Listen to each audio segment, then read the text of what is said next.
lounging, son.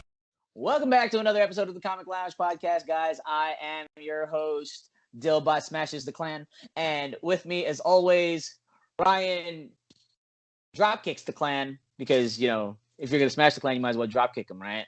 Or headbutt. I would headbutt. I'd probably headbutt.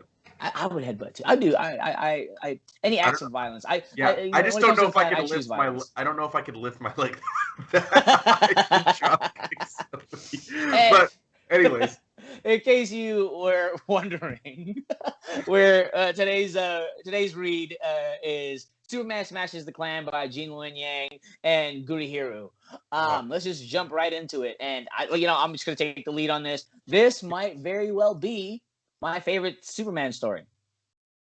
This is fantastic. This was great. And then, I didn't realize that it was taken from the original it was a story taken from the original Superman radio show back in the 40s or 50s or whenever they had radio shows. And this was adapted into young adult graphic novel form. And let's just get right into it. This is set in an interesting time in Superman's life, before he even learns how to fly. So he's just like over here running on. And I also think it's important to say that because it's taken from the 40s serial, this story is set as if Superman landed at in Kansas in the 20s.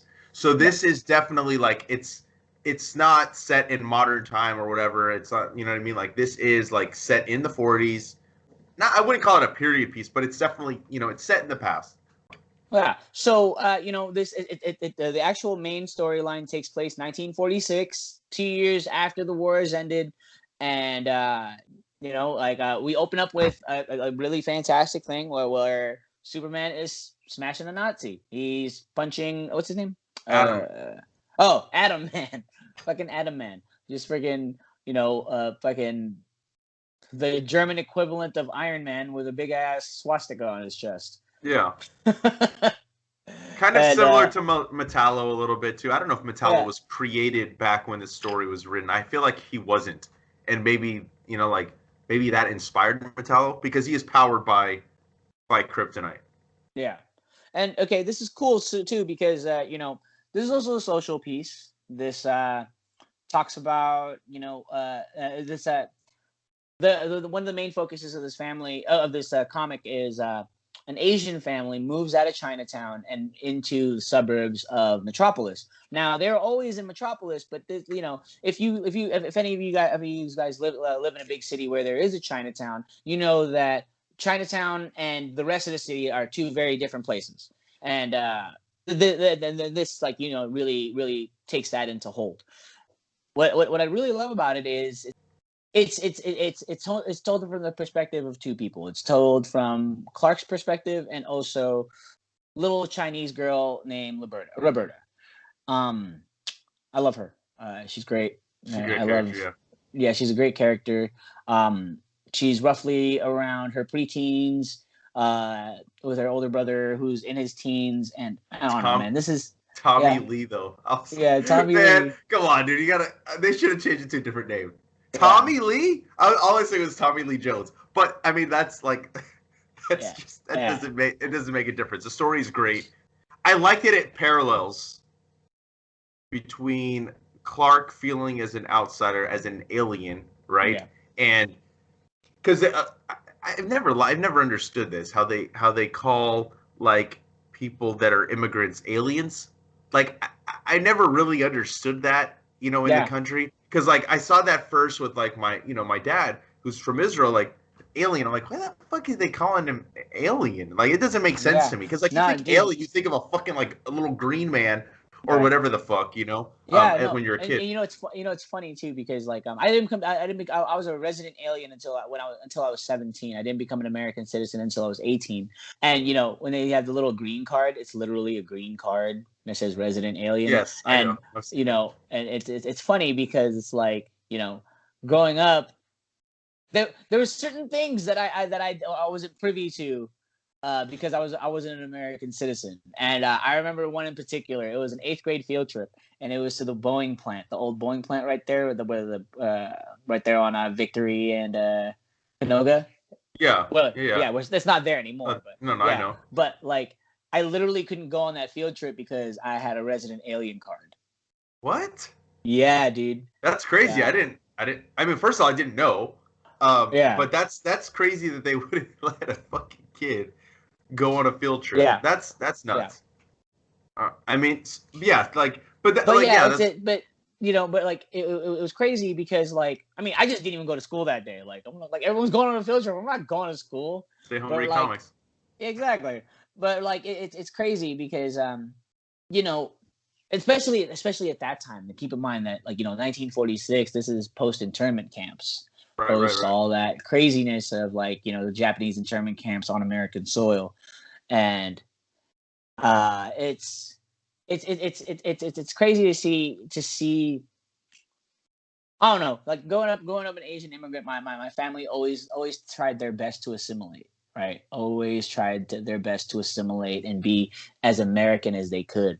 I mean, even in the Philippines, the American culture was a culture to strive for, um, and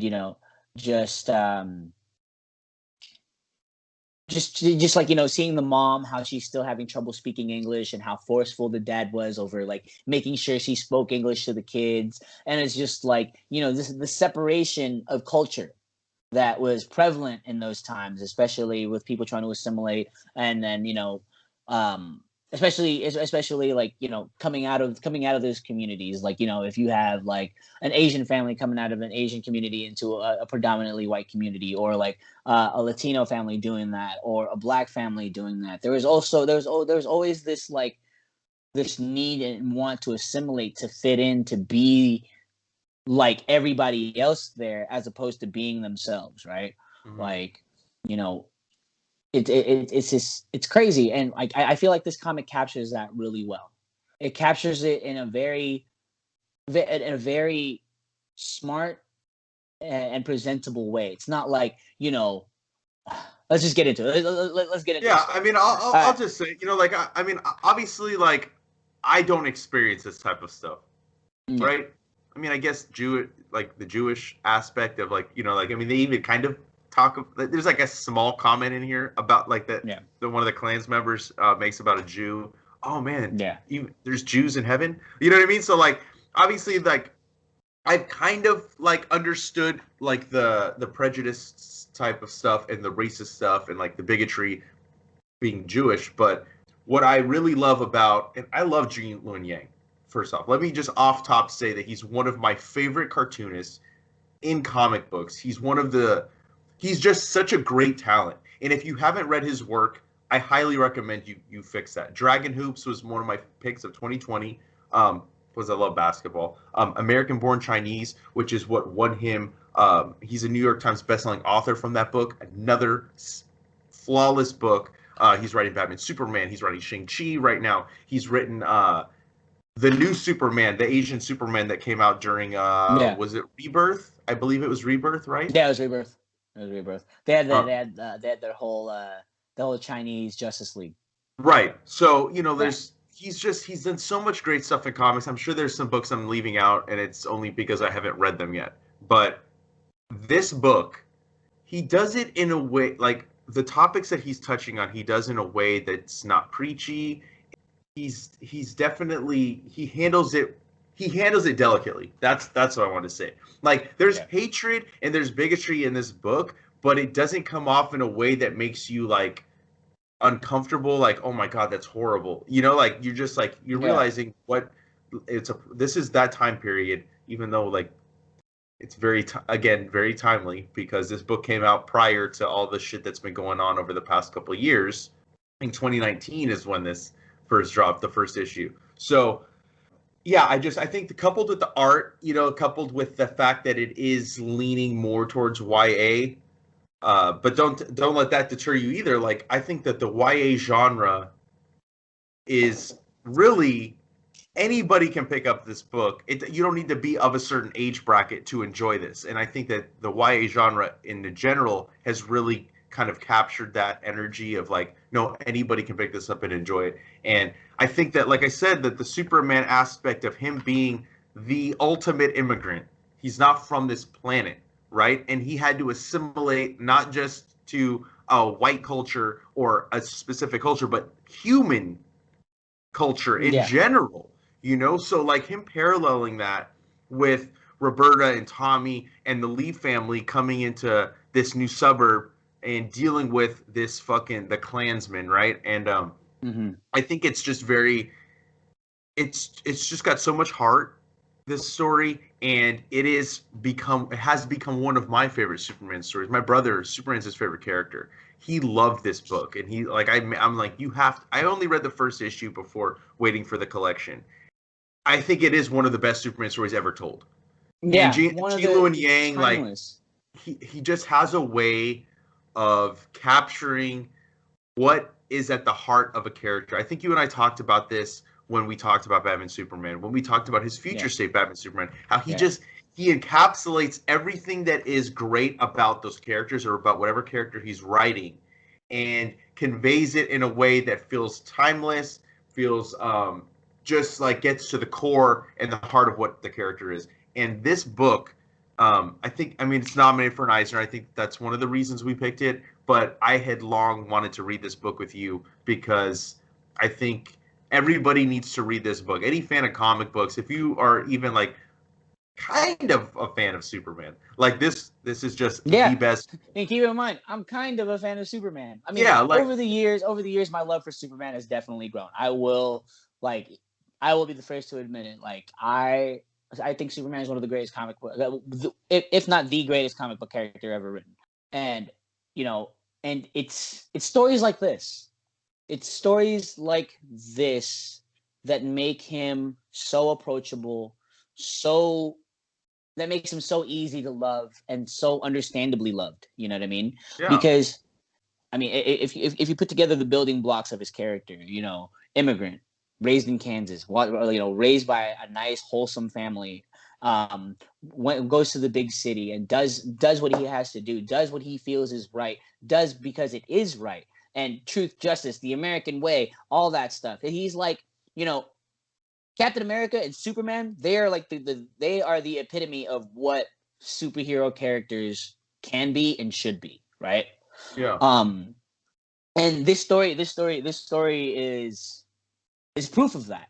Like, if you wouldn't have told me it, the simple fact that this is a story from the 40s, that something like this existed in the 40s, that is just absolutely mind-blowing to me. You know what I mean? Keep in mind, this is before you know, before an end of segregation. This is like right around the cusp of everything that was going on, right?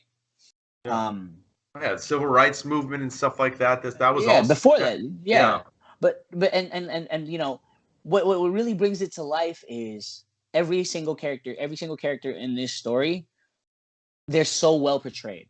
Like even the bad guys. Even the bad guys are so well portrayed. Like even if they're like little shitheads, even if they're fucking shithead Klansmen and freaking grand wizards and fucking even the children who were inadvertently racist and didn't even know it, right? Like they all played their part, and like, you know, there's growth with the characters that needed the growing, right? I mean, let's just get into it. Friggin', I mean, there's like an ignorance to the children too, like the races, right? And then you even see like Chuck, right, who's like kind of the bully, right? Because Tommy becomes the pitcher for the baseball team when he comes to this new city, and Chuck's mad because he was the pitcher, and his uncle is the shitbag, whatever scorpion, fucking. I can't remember the Grand Scorpion, fucking, whatever, of the right? Fucking, of the hate group. And, you know, like, there's even a moment, like, further down, like, because there ends up being, like, a reward. Like, if you have any information on this guy, give it to us. The mom of Chuck, like, she's like, oh, man, don't ever side with those people. You know what I mean? After she's like, oh, what do you know about it? Because she wants the reward money, right? And she's like, oh, I'm just joking. But then she's like, but I can see the point of, like, just wanting to live with your own kind. And, like, you really, I kind of, like, you hate that comment. But then you realize, like, that she's just ignorant, and she's, like, not even realizing that what she's saying is hateful, you know, after she's bashing the hateful group. And real quick before I just don't want to forget this point. You know, like you have Roberta, who's a little bit more hesitant in this new town, right? Tommy's a little bit more comfortable. He's kind of like he's not as shy. Like he's able to, the word you use, assimilate into this his new surroundings.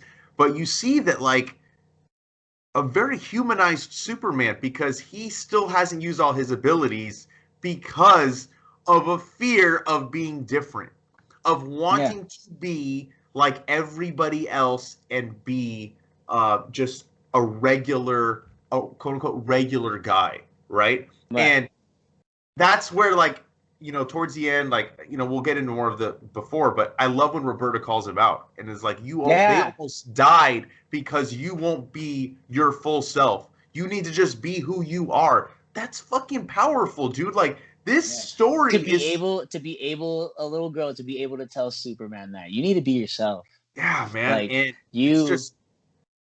it's crazy. It's a powerful book, man. And like throughout it, like him having those visions of like seeing his parents as like these green aliens, right? Because that's who he perceives an alien to be, and then eventually actually seeing what they look like and the symbol of like the Superman logo and it being a symbol of hope.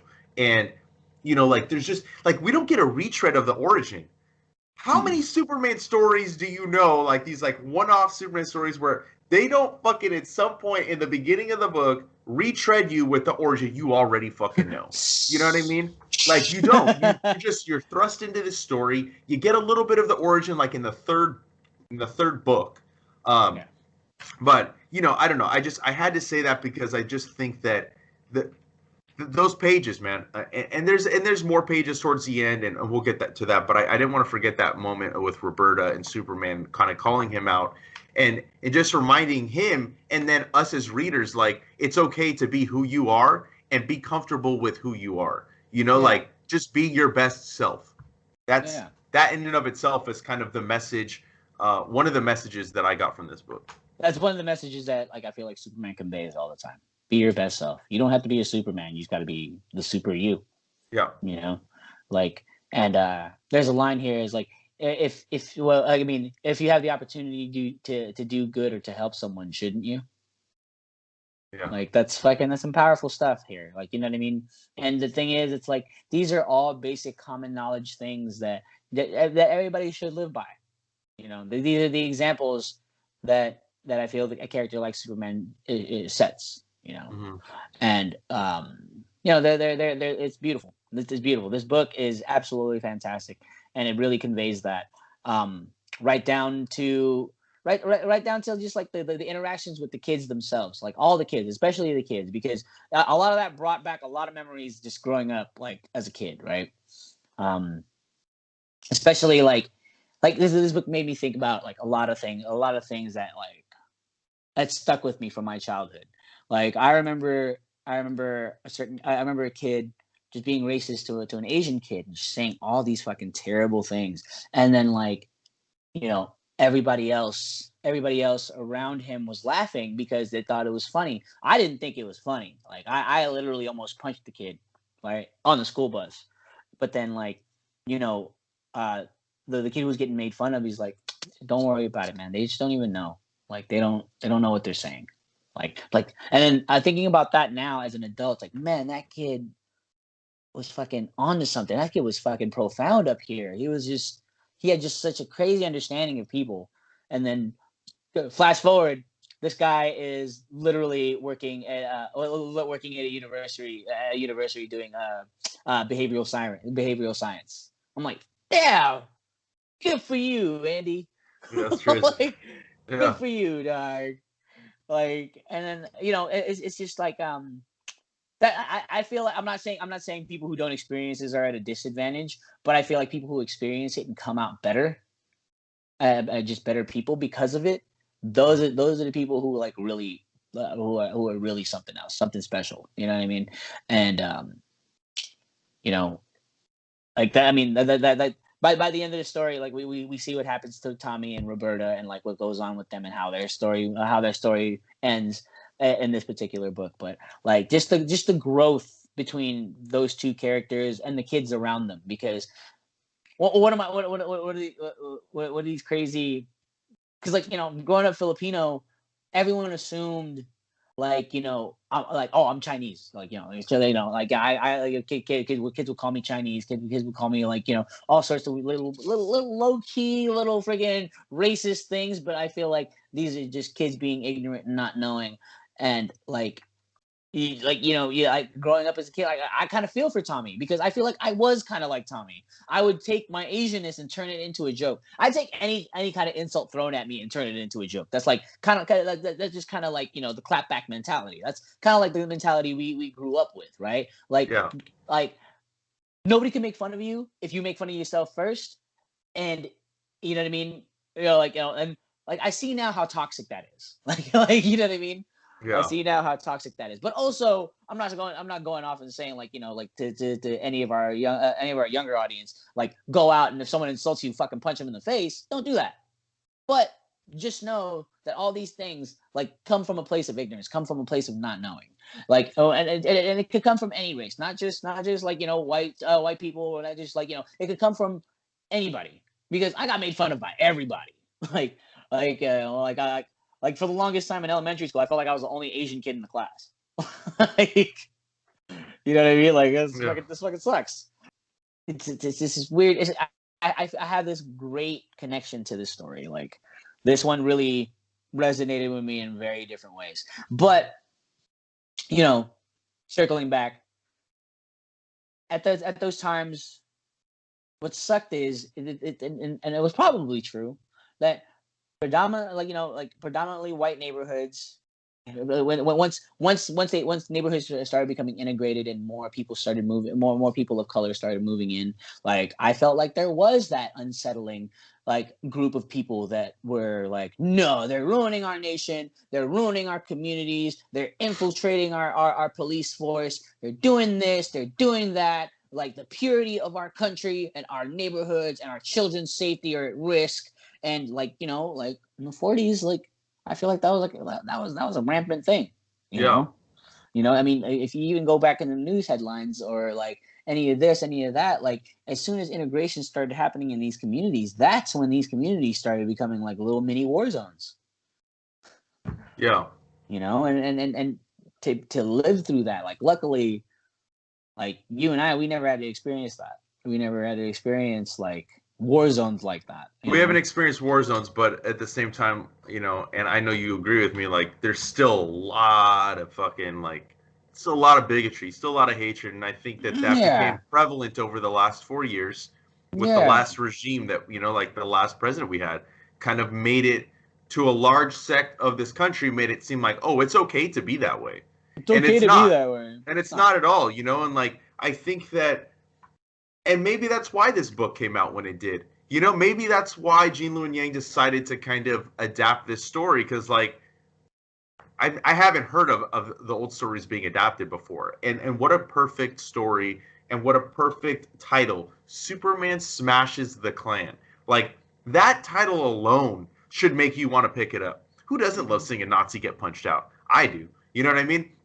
And that's how it starts. And like I love seeing racism or racists getting the shit kicked out of them, and we see a lot of that in here. And you know, like I think it's also interesting to point out that like even a group of people that themselves deal with bigotry and racism can in turn it on other groups that are dealing with it. Like when they have the burning cross, when the Lees have the burning cross on their lawn, and 3 black men come up and help put it out, and they tell that they're kind of going against them, and they're being somewhat racist to them. And then you see one of them's a cop.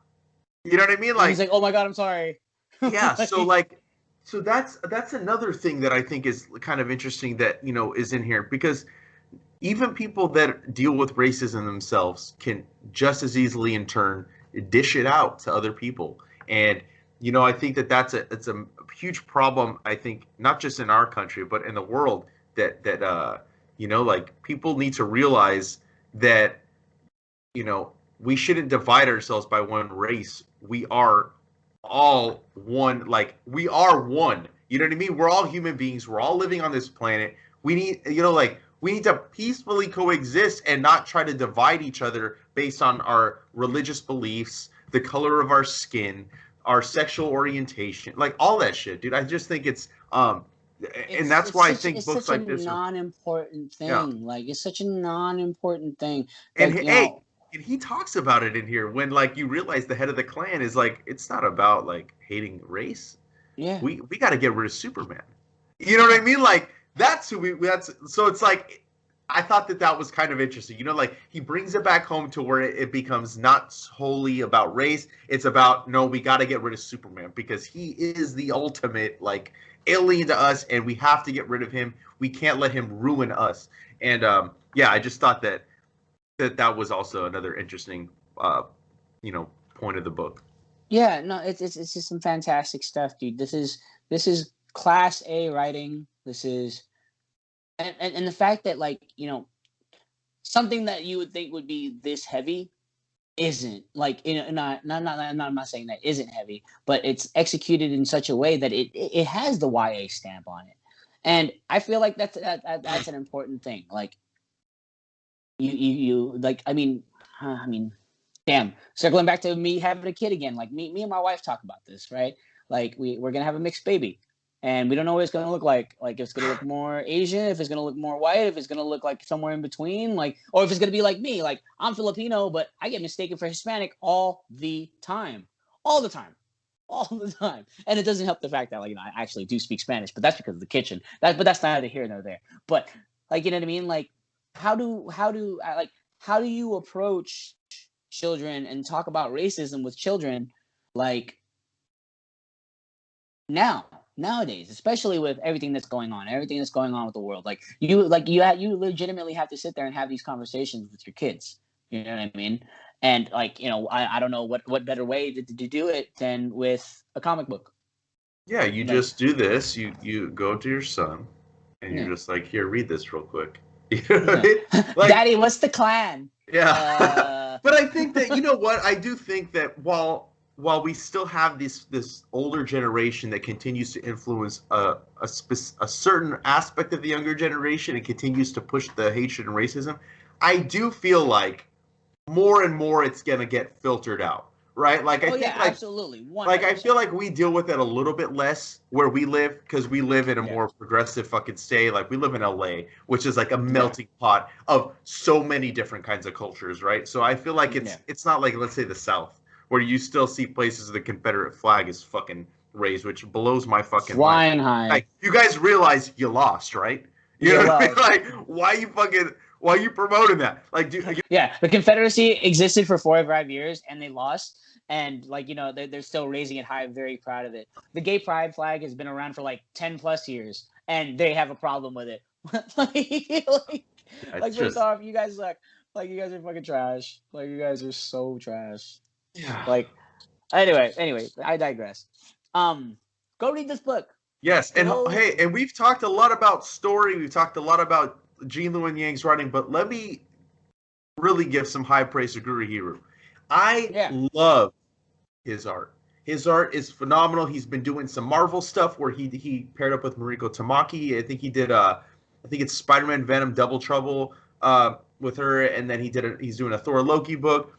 His art Yeah. is just so it's so fun to look at. It's full of emotion. It's full of fucking action. It is like such a great pairing, and he recaptures every single moment, like those emotional beats that you need to hit to really convey what you're experiencing when you're reading the book. He hits it perfectly. Like the pairing of Gene Luen Yang with Gurihiru is just it's like lightning in a bottle to me, and I'm really hoping that we get to see more of them pairing up because this book is by far one of the best Superman stories I've ever read, one of the best DC comic books I've ever read. Fuck, one of the best comic books in general that I've ever read. It's just such a great book, and it not supersedes. It kind of like it surpasses like just being like a good superhero book. Like it's not the word I'm looking. I don't know, but I just think that like even if you're not a superhero fan, you don't like superhero comic books, that this book is something that can kind of like bridge that gap between people that don't. You know what I mean? I don't know if I'm wording it right, but I think hopefully people understand what I'm trying to say when I say that. Yeah. No, but this is. I mean, this is essential reading. At the end of the day, like I feel like this is essential reading. It doesn't matter. It doesn't matter where you're from, what creed of life you're from. Like, you know, this is also a great gift for a kid.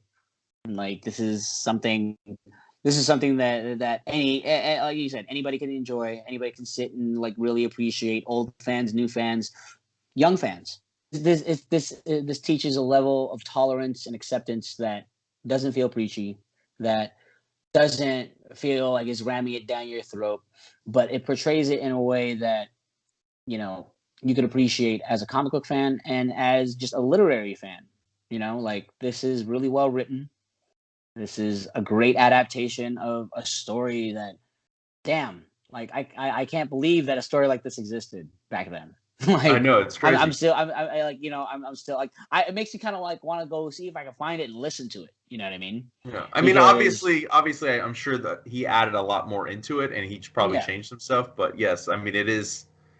Yeah, it's crazy to think that somebody thought to do this back then. Yeah, someone thought to do it, and it was one of the most popular radio shows back then. Keep in mind, this is like when the only form of entertainment literally was, like, you know, the radio. Like people would sit and just gather around their little ham radios and fucking listen to stuff. This is like right around the time War of the Worlds came out, and people thought it was real. I know, like, I know, it's crazy. Like, you know what I mean? You know, so like the fact that this was one of the most popular radio shows in that time, it's almost baffling to know to see that, like, you know, that racism still progressed as much as it has after that. You know what I mean? It's pretty crazy. It's really crazy. Like it is. But you know, I love it. This is like I said, this has become probably my favorite Superman story. Yeah, I mean, I can definitely understand that. I mean, I've read a lot of Superman, but it's in my top 3. Yeah, yeah, and it's not like another Superman story where, you know, Superman goes back, or just Superman just being like, you know, the Ubermensch, freaking end all tell all. You know, he's the answer to everything, because in this, he's not even fully Superman yet. Mm-hmm. You know what I mean? Yeah, he's still running on telephone wires to travel between places. Yeah, and he's not flying. He's, you know, he leaps tall buildings in a single bound. He's not like, I always wondered why they used to say that. He leaps tall buildings in a single bound, because back when that, you know, look up in the sky, it's a bird, it's a plane, you know, more powerful than a speeding bullet, more faster than a speeding bullet, more powerful than a locomotive, able to leap tall buildings in a single bound. You know, like that whole thing, that was all from the radio show. Well, no, he didn't. Yeah, but he didn't. He never flew in the original comic books. He never flew. Yeah. He always just could jump really high and far. Like that flying didn't come till later. Yeah, which is friggin' crazy to me. Like, you know, like, I mean, in the afterword, after that Gene Luen Yang writes, he's writing about his own personal experience with Superman, and also he's giving us a little history lesson on what was going on back then too, right? So, you know, the evolution of the character and how he chose to use the evolution of the character to help boost the story. Fantastic. Yeah. Fantastic. Yeah. This book is a 10 out of 10, hands down. Easily. Like, if this wins all the Eisners, I wouldn't be surprised. Yeah, I think this is definitely going to be, this definitely has to be like at the top of a lot of people's lists, I would imagine. It's an amazing book. I think we talked about like Daredevil being one of the only superhero stories like nominated. This is another one. Yeah, I don't really have like, I've kind of like said everything I wanted to say about it. I think it's a powerful story, an emotional story. Everybody should go pick it up and read it. And yeah, that's all I got, man. Yeah. All right, cool. So yeah, go pick it up. Go pick it up for anybody. Like if you have a comic lover in your life who's a young child, like this is a book to pick up. Agreed. And this is a book to pick up. And after you pick that book up, or you buy a copy for your friend's kid, make sure you like, follow, and subscribe to our YouTube channel. Follow us on Facebook, Twitter, and Instagram at The Comic Lounge. Follow Dylan at The Dillbot on Instagram. On Twitter, he's Dillbot is dope. And hit that TeePublic up. Get those T-shirts, dude. Get them mugs with the logo on it. And again, hit the bell icon so you're notified every time we put a new video up. And on that note, we're out. Later, buds.